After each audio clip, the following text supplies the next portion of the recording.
Good morning, afternoon and evening, my crazies, and my name's Angela and I'm the Crazy Bobby Lady. Right, so I would like to welcome back all my old subscribers and all my newbies. We are getting so close to that 1,000. I'm still in shock.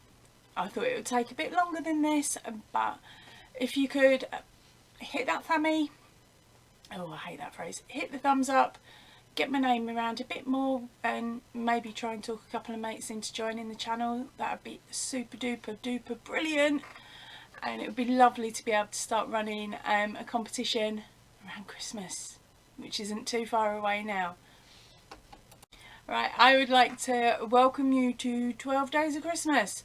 I'm aiming to try and get out to you a video over the next 12 days, or 24.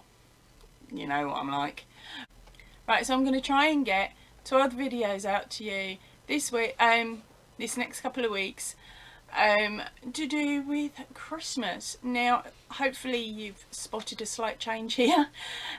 These are the Christmas decorations that I made the very first year I've been crocheting. Now, I'd only started crocheting in the October-November time.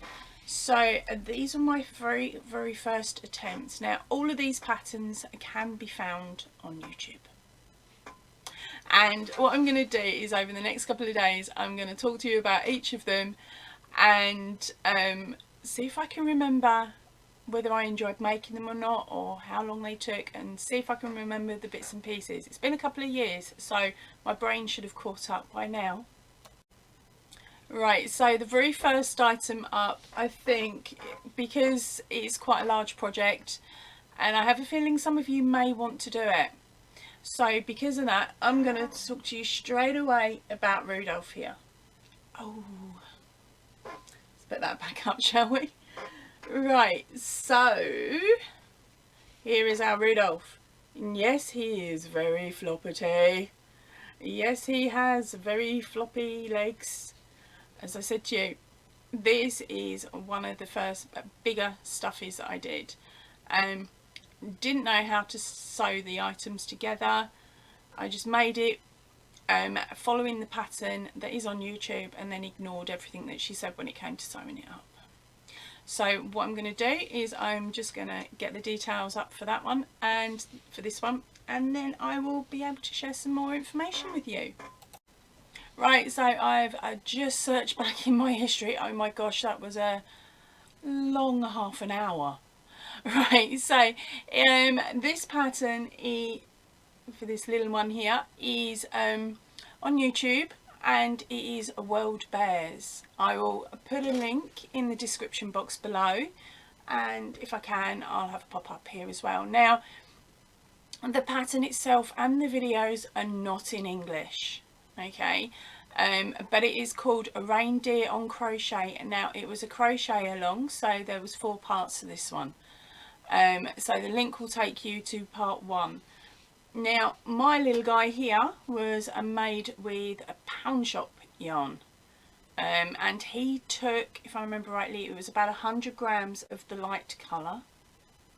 So that was the most I needed, was for him there, for like his body and his head. Right, and under 50 for the grey pieces. And then of course I just had some red for the from the Christmas decorations that I managed to use for his nose. So I think he's got a really cute face, this one. Right, so let's just put him back there and I will go over a few more details with you. Now at this point in time I only have my 2 charity shop hooks. One was a 3mm and one was a 3.5. And so to make him I used a 3.5mm hook, which is why I could play around with the DK yarn. The pattern you could make bigger. You could make him so much bigger by using like the big floofy yarn that everybody seems to like to use. But I liked the size he came out. He works wickedly with this tree, and when Liam sees it he knows it's time to leave stuff alone. But don't get me wrong, I did find the pattern challenging, but as I said, that's down to the fact that I hadn't been crocheting long enough to really be taking on a challenge like that. But once done, I was super chuffed with him. And he comes out every year and he sits down on our mantelpiece, like down the bottom. So of course that's where the challenge for Liam is, to leave him alone. I'm going to let you run over and have a look, and hopefully you'll make another one, and I'm sure yours will be a lot better than his, because as I said, 3 months into crochet and I was tackling a foreign patterns and sitting there trying to suss out what on earth they were saying. It was quite a challenge. Right, so I'm going to head off now. I hope you are all keeping very safe and very well, and I will see you all really soon, as in tomorrow on the next day. Ta-ra for now, everyone.